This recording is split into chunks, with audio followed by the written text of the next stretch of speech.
Over this past century, the human population and its relationship to available resources has been a highly contested, extremely controversial, and steadily evolving subject, which is why today, opinions, approaches, and predictions vary greatly depending on who you ask. Though most experts do agree there is a population problem, what that problem is or exactly how to solve it remains a topic of heated debate. On one side, many experts worry that the world is already overpopulated and believe human civilization in its current state of growth is unsustainable. Meanwhile, on the other side, leading experts are concerned downward fertility trends indicate an almost imminent population collapse if we don't encourage growth. Fascinatingly, all of this worry and concern from both sides is based on different interpretations of a lot of the same data. These differing interpretations often lead to vastly different predictions of future outcomes based on how the expert in question has learned to understand the problem they're trying to solve. In this episode, we'll be exploring multiple turning points in the evolution of not only how the population problem has been understood, but also how it would be explained to future generations.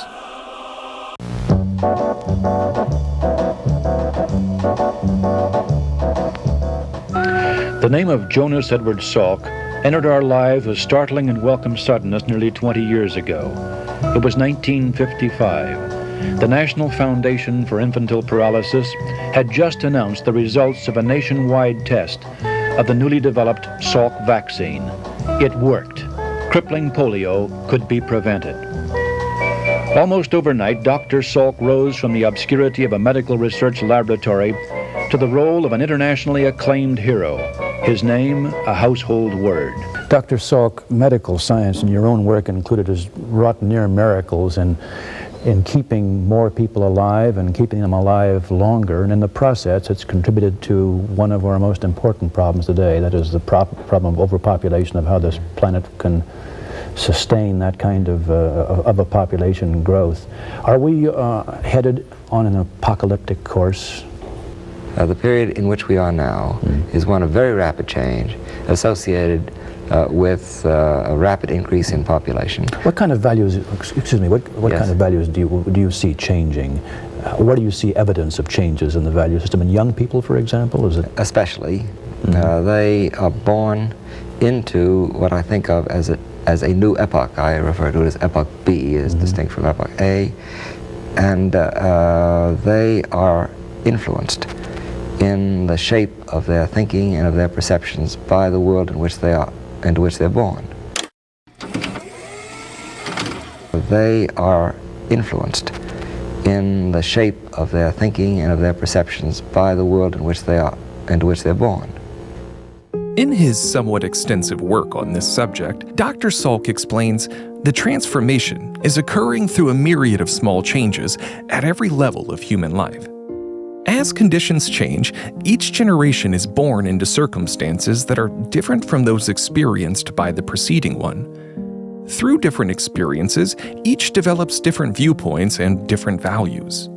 Over a period of time, as values change, so will relationships, and with them, institutions.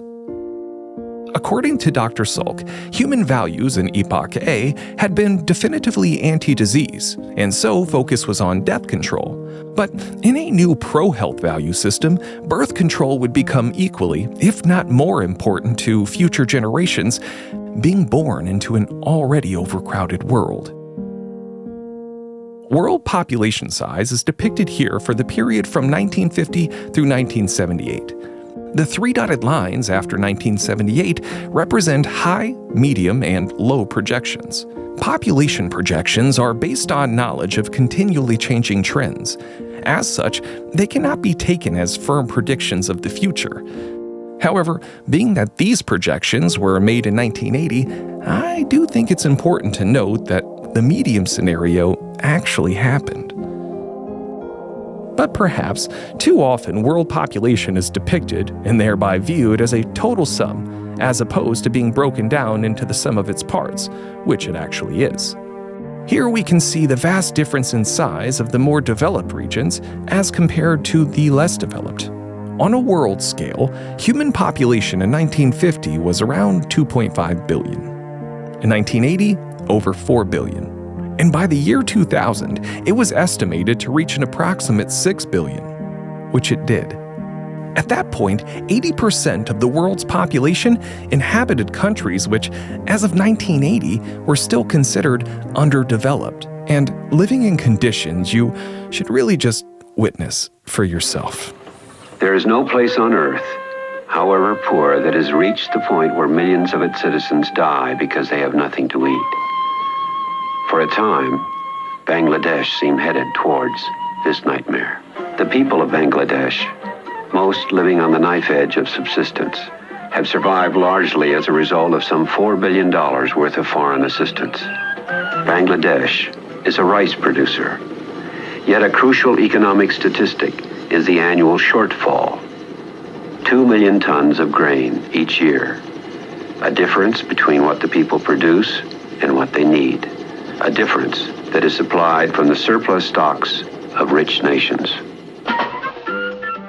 The knowledge that the world stands ready to help feed Bangladesh works against government proposals to increase productivity. But can the world let the nation starve in order to teach it a lesson? Geographically, geologically, and politically, Bangladesh has little to offer except people. Half-starved, dirt poor, unable to afford the barest necessities, and multiplying at a terrifying rate.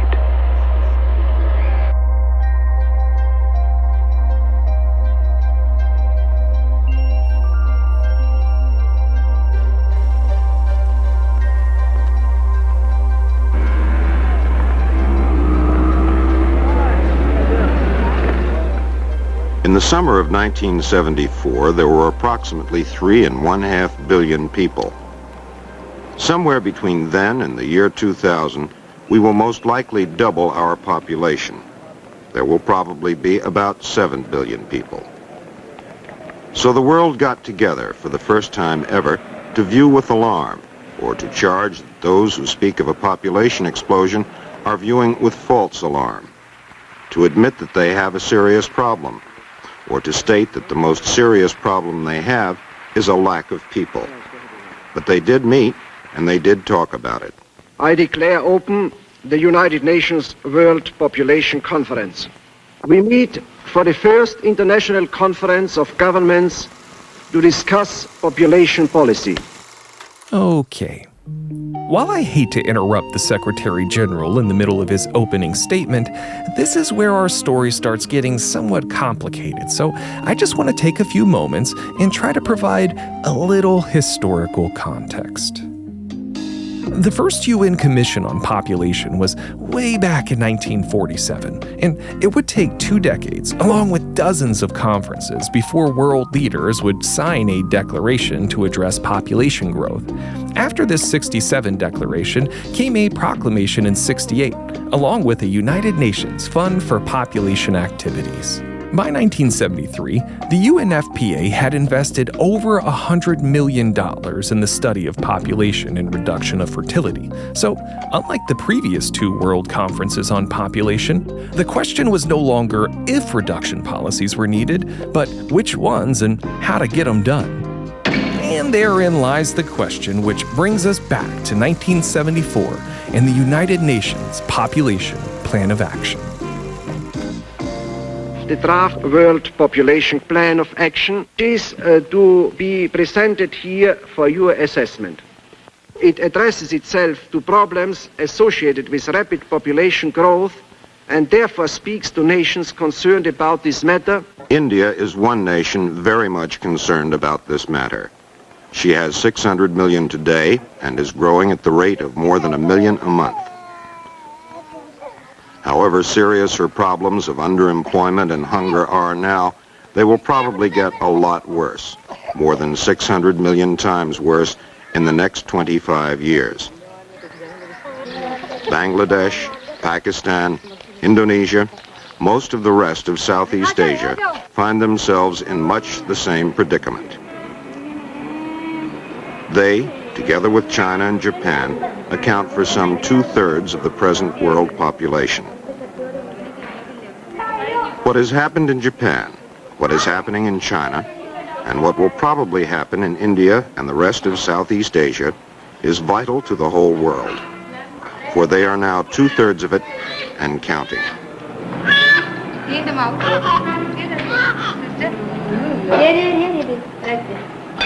Dr. Karen Singh, India's Minister of Health and Family Planning.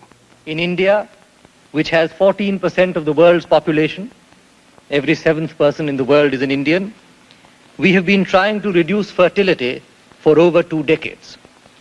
Ours is the oldest and possibly the largest family planning program in the world, sponsored by a government.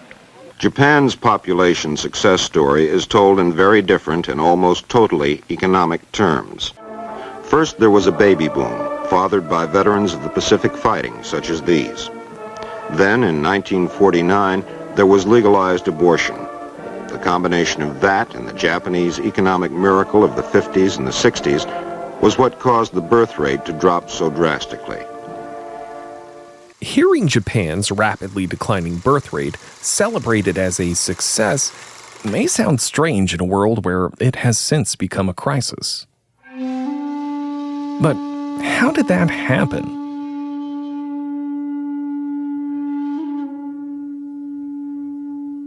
If we go back to the very beginning of this story, unsurprisingly, we find ourselves in a very different reality, with a very different understanding of the so-called population problem.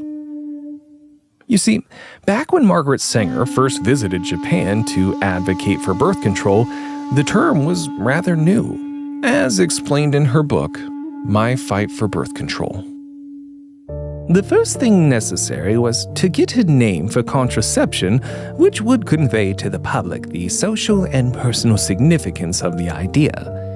A few friends and supporters of the paper gathered together one evening in my apartment to discuss the selection of a distinctive name.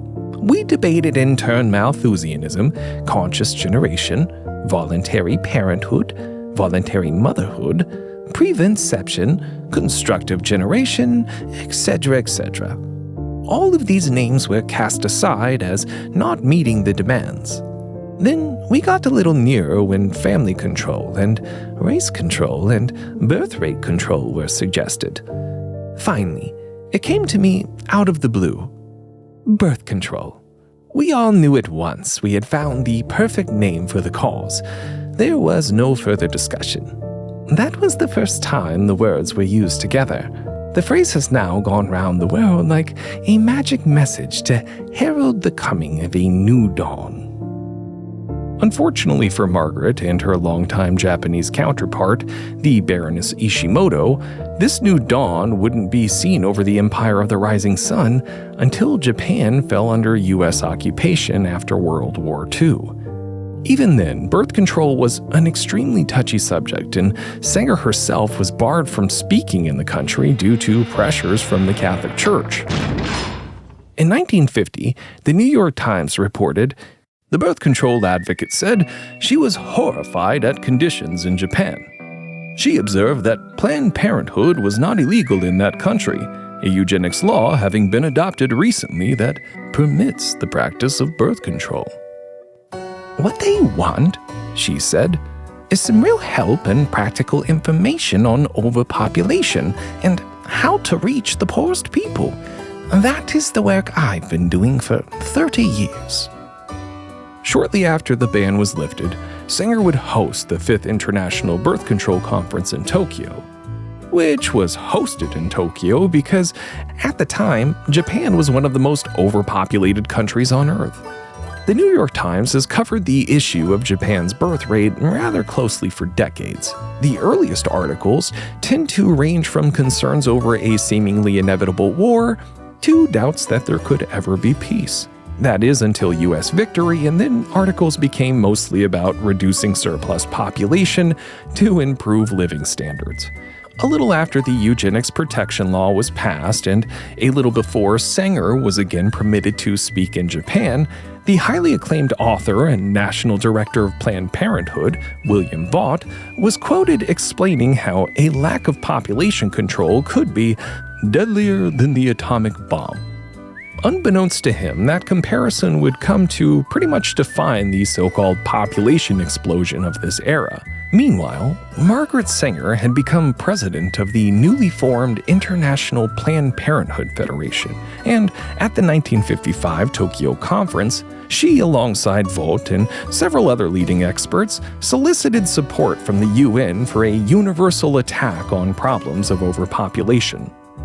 2 years later, population rise was reported to be slowing. By 1963, the Times reported, "Half of all pregnancies in that country are terminated artificially. In this way, the Japanese have been able to check population growth." There is serious overcrowding. Japan has one of the highest population densities in the world in those areas where her people are concentrated. Over half of Japan's 108 million live on less than 5% of her land. Not as surprising as it sounds, because only about 10% of her total area is not mountainous and uninhabitable.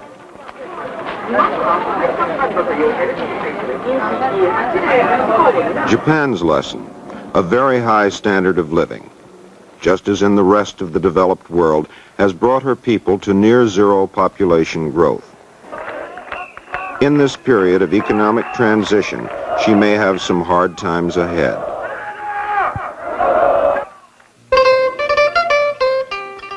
China today is nearly self-sufficient. She has almost all the raw materials to make anything she wants to make, and a literate, healthy population to make them. She also has enough oil of her own to meet her own needs. As her standard of living is rising, her population is leveling off. Believe it or not, experts still hold conflicting opinions about which comes first, the chicken or the egg. Or in this case, the improvement of living standards or a reduction in birth rates. Where Malthusians, or more accurately Neo-Malthusians, believe that living standards can be improved through birth control, demographic transition theory, as popularized by the founding director of the United Nations Population Division, Frank W. Notestein, posited that birth rates would naturally decrease as poor countries modernized and living standards improved. Indeed, today, many experts still apply demographic transition theory when trying to make sense of or predict population trends.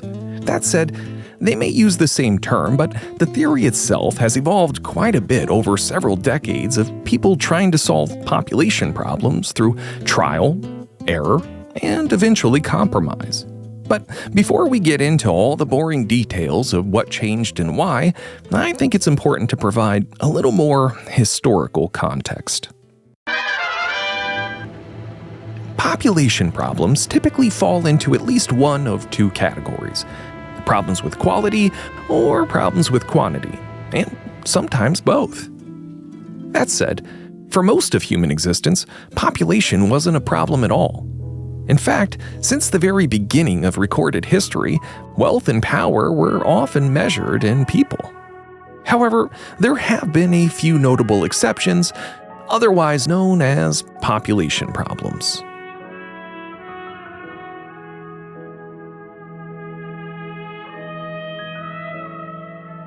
If one were to go back in time and visit ancient Greece, they might find Plato among the earliest known sources of an answer to the so-called population question in his attempt to determine an optimal population size for a theoretical civilization. According to him, an ideal society might consist of around 5,040 citizens in the state.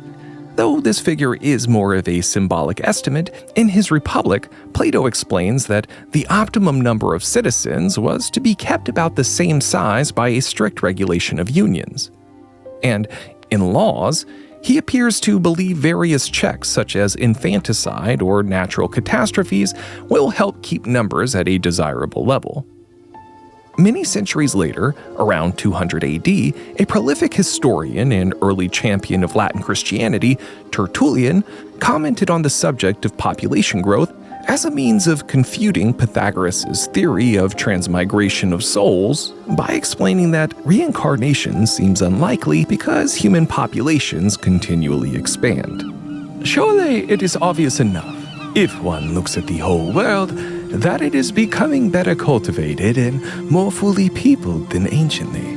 No longer are savage islands dreaded, nor their rocky shores feared.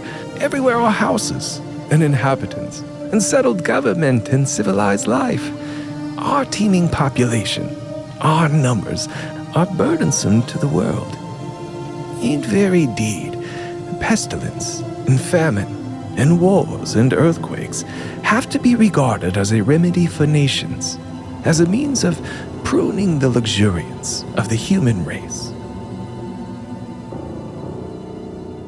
According to one of the first and most extensive studies ever published on the population problem, it would be almost 14 centuries before the rise and consolidation of great European states would bring population problems back into scholarly discourse. Though, at the time, there was very little debate over the perceived benefits of a large population, being that strength in numbers had been all but self-evident for centuries. To great thinkers of this era, population problems basically boiled down to management issues. From the necessity of uniform measurements and bookkeeping to the formalization of birth and death certificates. In fact, one of the first known applications of population statistics came in the late 17th century, when a tradesman named John Graunt recognized that population data, once systematically recorded and analyzed, could provide critical insights into public health and social issues. His study on bills of mortality in London collected information from previous years and categorized observable patterns of birth, death, and disease into what ultimately became the first known scientific estimates of population size and life expectancy. Though a bit of an outsider at the time of its publishing, Graunt's work earned him a fellowship to the newly formed Royal Society and inspired many others to develop further scientific applications for the statistical analysis of population. Meanwhile, a new era in the management of people was being born into a freshly conquered world. And with the rise of national economies came a new age of thinkers we call political economists. Though at the time no such term existed, over the many generations since, these men would become intellectual leaders and moral philosophers whose work would help reshape our very understanding of life, and forever change how future generations conceptualize the societies we live in today. From John Locke to Adam Smith, from John Stuart Mill to Karl Marx, revolutionary ideas continued to inspire acts of revolution as the Enlightenment slowly gave way to a rise in nationalism. And born on the cusp of this great transitional moment was among the most influential characters in the entire history of population problems. A man who had become the first scholar to officially hold title as a professor of economics, and a reverend whose population principles stood at the intersection of philosophy, biology, and ethics, pointing toward the discovery of natural selection by explaining how populations outgrow their resources and the consequences that creates. In every generation since, Malthus's warning of inevitable catastrophe has echoed itself in the arguments of intellectuals and ideologues, each incessantly striving to either prove his observations wrong or try everything in their power to prevent his predictions from coming true. A task that, for the first time in history, would require mankind to take control over its own population. By the turn of the 20th century, the application of statistical probability to control reproduction had established far more academic and financial interest than the coinciding neo-Malthusian effort to combat poverty by reducing birth rates.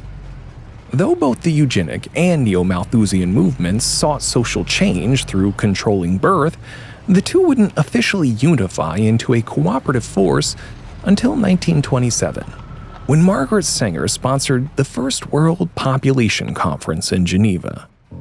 It was here leading experts from various fields were brought together into a new international union for the scientific study of population problems.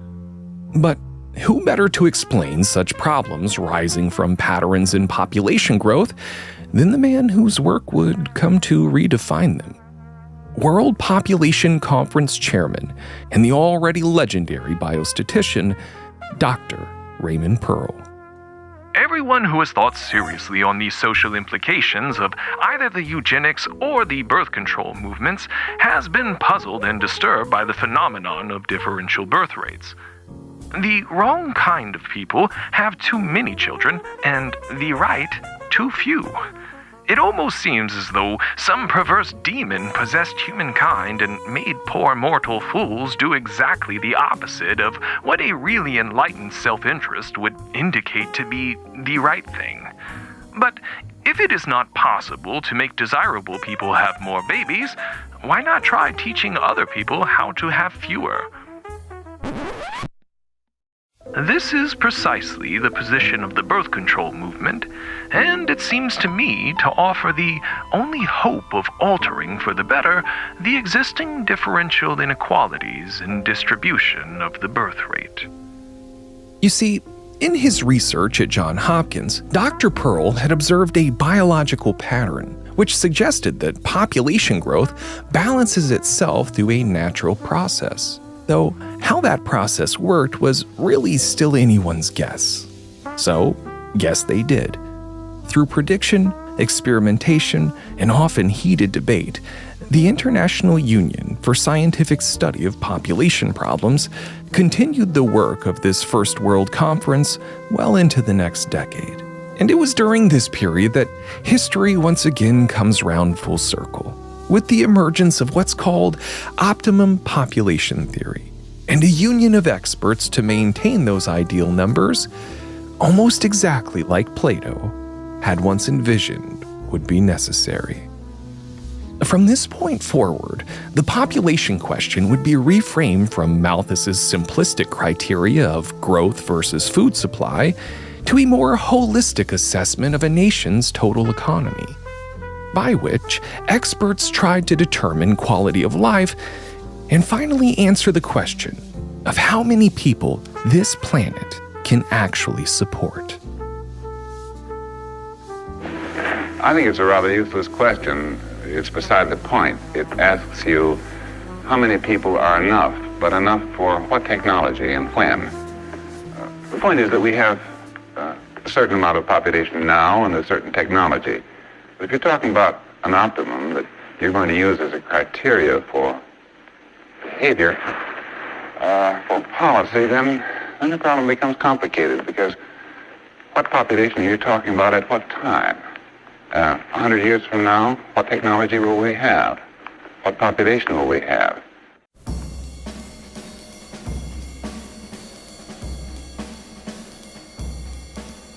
Karl Marx, writing in the 1800s, said that human toil was the source of wealth, and therefore all population growth was good because it contributed to wealth.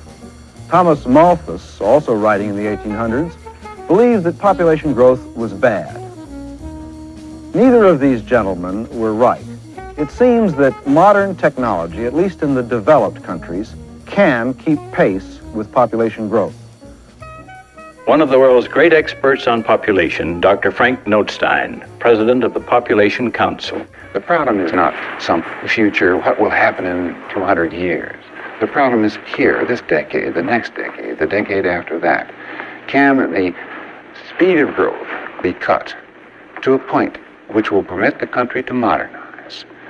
If it can get to modern techniques, then this problem will be solved. Then that we can no longer have to depend on the death rate to control population growth. It can come through the control of the birth rate. In 1945, the Second Great War was coming to an end, and the Food and Agricultural Organization was about to join a newly formed United Nations. It was at this inaugural event that Frank Notstein presented Population the Long View, establishing demographic transition theory as a new evolutionary framework by which a nation's fertility stabilizes itself in response to social and economic change. Meaning, through a process called modernization, new circumstances could be introduced to radically alter human behavior.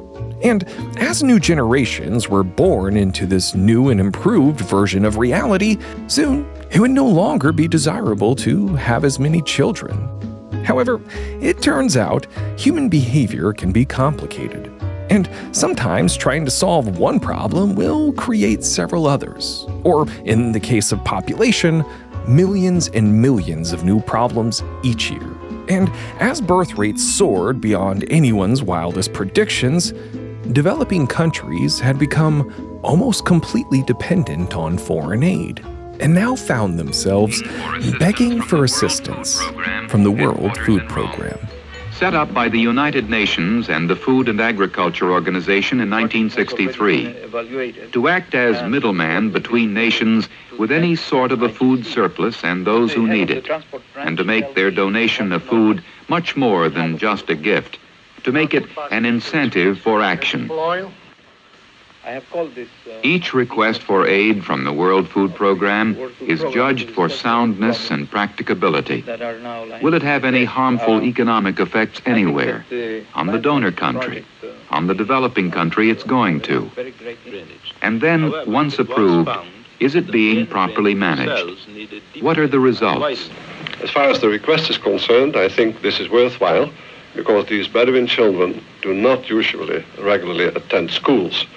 And our food aid might be an incentive for the parents to register their children as boarders to these schools.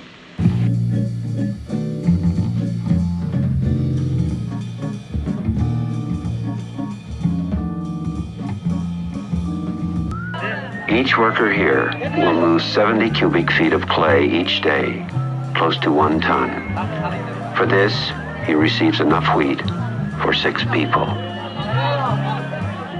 The project is a joint effort by the government and the United Nations through FAO's World Food Program, a step towards ending the propagation of a beggar mentality on the people of Bangladesh. The real problem in our country is poverty.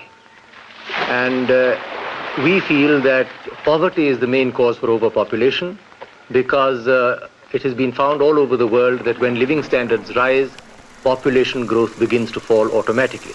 Okay, it's time to settle this once and for all. Which comes first, the eradication of poverty or the implementation of population control? Is poverty the cause of overpopulation or an outcome? Well, you might be surprised to hear this, but the answer most likely depends on which scenario you prefer to believe.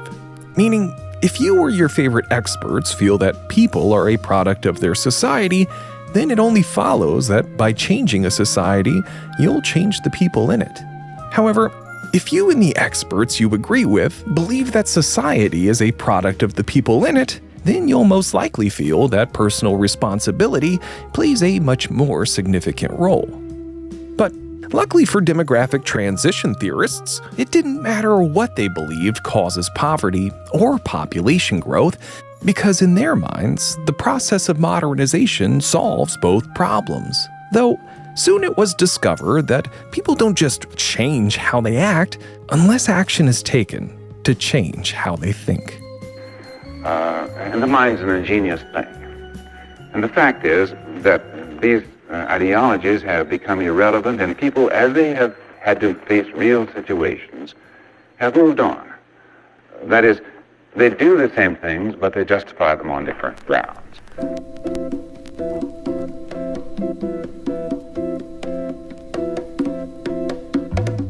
This family lives under a tree. They are villagers who came to the city in search of work. The family consists of a mother, 4 daughters, and a son. She had 4 other sons, but they all died. Now her surviving son is the sole support of the family. He also has a family of his own, 8 children, And he does not believe in family planning because if he should die, his sons will take care of his wife. And besides, he explains, the children don't eat very much food. And by the time they are 10 years old, they can earn their keep. When asked about school for his children, he says it is out of the question. He doesn't have enough money for school. And he also believes that once the children go to school, they won't want to do hard work anymore. Unless we can drastically reduce the morbidity and mortality rate of children in the rural areas, it will not be possible for us to persuade our villagers to take to family planning. It's not enough for us to say, family plan because in the year 2000 it will be helpful. That's not good enough. We've got to be able to prove to the man that it is in his immediate interest to have less children. And that can only be done if we can assure him or give him reasonable assurance that the children that he does have will survive. 80% of India still lives in the villages. So that's a large number of people in the villages. And our new approach is to integrate family planning and health into the minimum needs program and deliver an entire package to the rural communities. We feel that family planning can no longer be looked upon as simply an independent, separate program. It has got to become part of our assault on poverty. Family planning is a lot of shit, you know, because if people don't have any food to eat, how do you expect them to put on a condom before they have sex at night? I don't think your family planning has a chance of succeeding, especially in the underdeveloped countries. How do you expect us to control our population when the West is not controlling its consumption? Do you know that America consumes 35% of the world's resources? Look at all these boys. Sometime when they grow up, they're going to help their parents to earn a living. And nobody could be bothered about what is going to happen 20 years hence. It's the moment, this moment.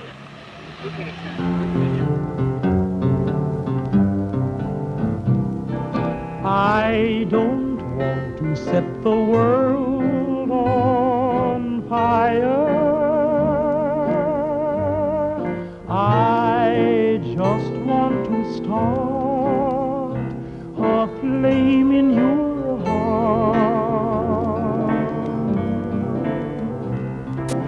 Now, it's a bit of an oversimplification, but fundamentally, the entire story of human population growth has been one of declining death rates while the birth rate remained high. If you want an analogy for the world demographic situation, a simple one would be to picture the world as sort of a glass globe. Picture a faucet turned on into it. That's your input into the population. That's your birth rate, the number of people being born per thousand in the population per year. The bottom of the globe, there's a drain, water pouring out of the globe, the output, your death rate, and in the globe a certain amount of water, your population size. Well, 10,000 years ago, the faucet was on full blast, the drain was wide open, there was very little water in the globe, the equivalent of about 5 million people. And what we did, number one, at the time of the agricultural revolution, was begin slowly but surely to plug the drain, and the globe began to fill up. By 1850, we were well into the Industrial Revolution. We were on the edge of the biomedical revolution, where for the first time man began to specifically attack the death rate by trying to conquer disease. As a result, the death rate went down further and faster, and took just 80 years for the population to double from 1 billion in 1850 to 2 billion in 1930. What does it mean? Well, it means a lot of things. By every standard that we've been able to find, it means that we already have between 3 and 7 times more people on the planet than we can permanently support. The only reason we're able to support 3.6 billion people, mostly in slums and in misery, is that we're doing something that few businessmen would approve of, and that is we're burning our capital. We are destroying our fossil fuels, we are dispersing our mineral resources, and so on. So we not only have a world that is wildly overpopulated, we also have a world where the population is growing at a rate that most demographers considered impossible just 20 or 25 years ago. This means that there's a fantastic inertia built into the system. That's why biologists are so desperately interested in getting population control underway as early as possible, hopefully 25 years ago, because there is such a tremendous lag time built into having any kind of success at cutting seriously into your growth rate or bringing about stability. That's the name of the game. You've got to start on population control instantly to have any kind of results decades ahead. If you divide the world into the northern hemisphere with the well-fed, overdeveloped countries and the southern hemisphere with the starving people, the poor countries, and so on, what you find is that fundamentally our approach to them is not one of aid, it's one of exploitation and stealing.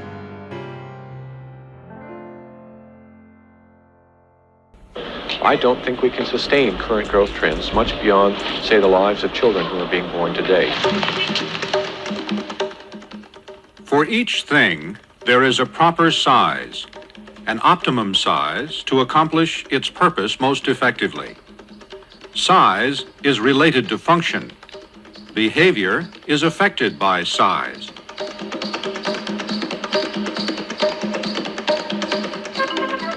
As a human being grows, he develops, matures, gains greater control over his functions, learns to perfect his abilities.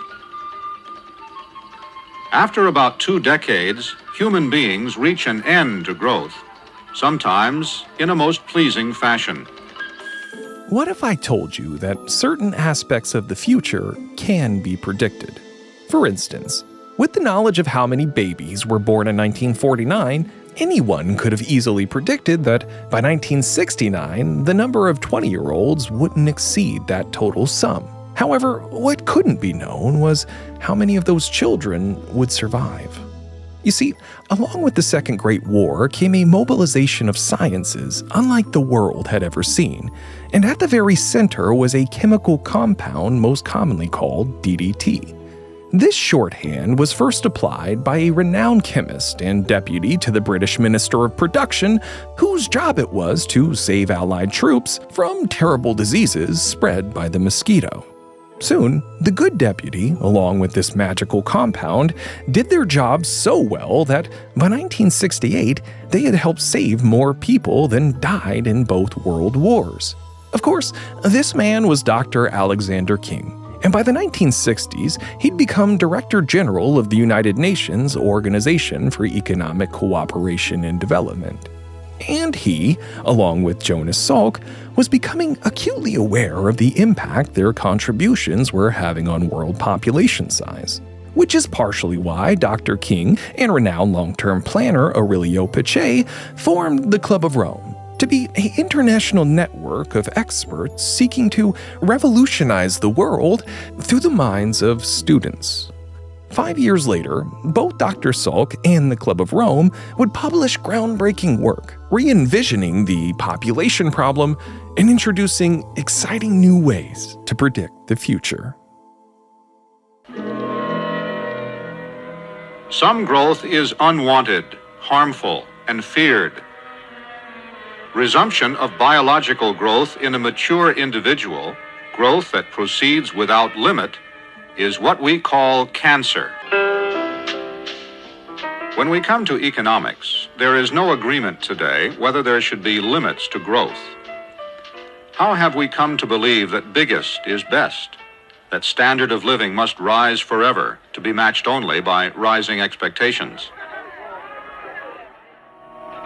The separate and seemingly unrelated worlds of ecology and economics were bridged recently in an unlikely manner by scientists using computers. Management professor Jay Forrester of the Massachusetts Institute of Technology had started out studying the dynamics of industrialized systems. Then he turned to investigate the behavior of another kind of complex system, a city. What makes it grow and decline and stagnate? At the prompting of the Club of Rome, an international group of leading industrialists, scientists, and educators, Forrester's computer model was applied to the world. The basic findings of this controversial book are that human population and industrial growth will come to a screeching halt one way or another within the next century, just about the time that economist Keynes expected the economic millennium of plenty for all.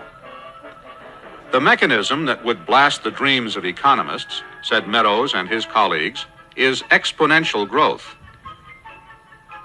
The world population is doubling every 35 years. Population of human beings cannot stop growing overnight. It will keep growing until the number of potential mothers begins to dwindle. The word education can mean a lot of things. To those who administer it, education is often viewed as their opportunity to change the world through the minds of our next generation. But shaping that next generation takes time. You see, before a school can be opened, new teachers need to be trained, facilities built, and budgets established to ensure that any student who attends leaves with the intended information. Whether this means learning to read or simply being trained to perform new tasks, students seldom recognize how much time and energy has been spent on altering their behavior in a way that reflects someone else's vision for the future. Since 1974, the Population Plan of Action has ensured participating governments prioritize education strategies which have a decisive effect on fertility.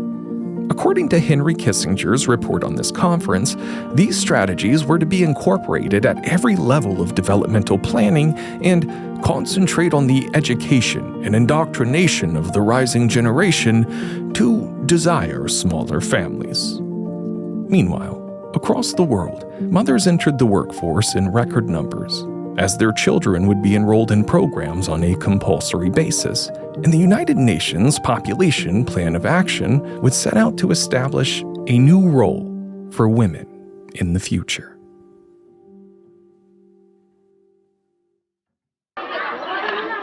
The hidden millions of Bangladesh are its women. A village girl is usually illiterate. She marries by 13 and may have as many as 12 children. Maybe 6 or 7 will survive. Rarely does a rural woman practice any form of birth control.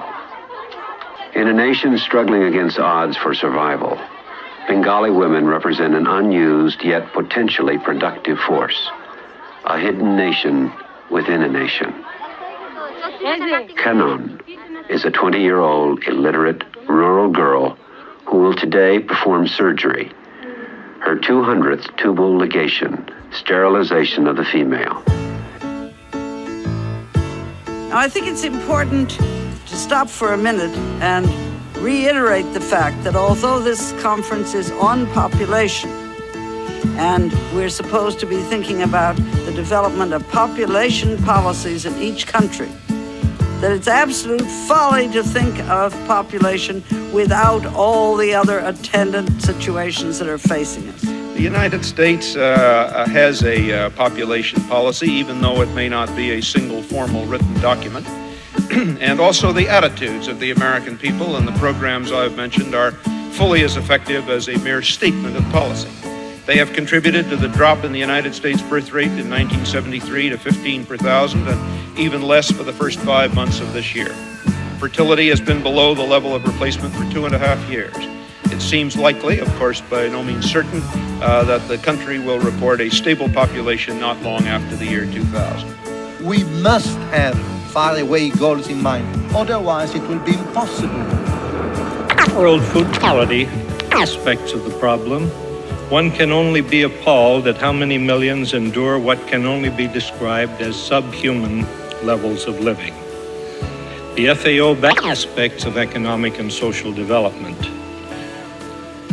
It is to be hoped, Mr. Chairman, that the improved level of living resulting from agriculture and other economic and social development measures will bring about changed attitudes with regard to family size. However, this is bound to be a slow process, a process which must be reinforced by family planning and related educational programs.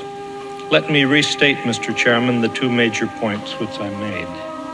First, action must be initiated now to reduce the rate of population growth if we are to have any chance at all of meeting the world's food needs 25 years from now. Second, while family planning and population policy are matters for individuals and governments, there is at the same time a clear need for international action.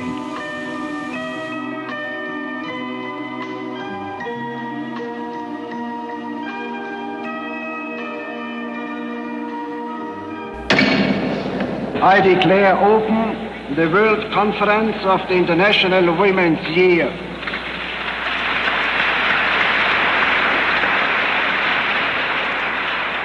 It is indeed significant that the situation of women in society is for the first time in the world's history on the agenda of a conference of this magnitude and authority. Future generations may say it was in June 1975 at Mexico City that the world officially began to take women seriously. The United Nations International Women's Year Conference brought together representatives of 133 governments, most of them women, to consider the struggle for women's equality. Until this conference, women had been, for the most part, absentees in international politics. This conference would be a massive consciousness raising for the delegates and for the rest of the world. In Mexico City, where the International Women's Year Conference assembled, the major aim was to adopt a world plan of action. The plan would set the direction for governments to follow in bringing opportunity and equality to the women of the world.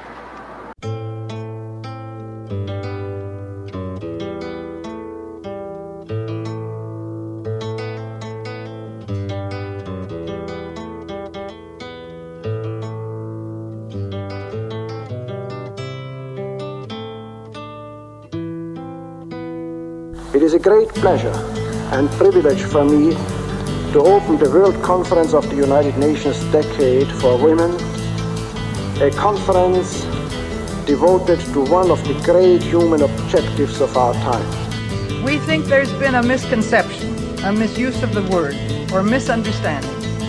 The women's movement is a political movement.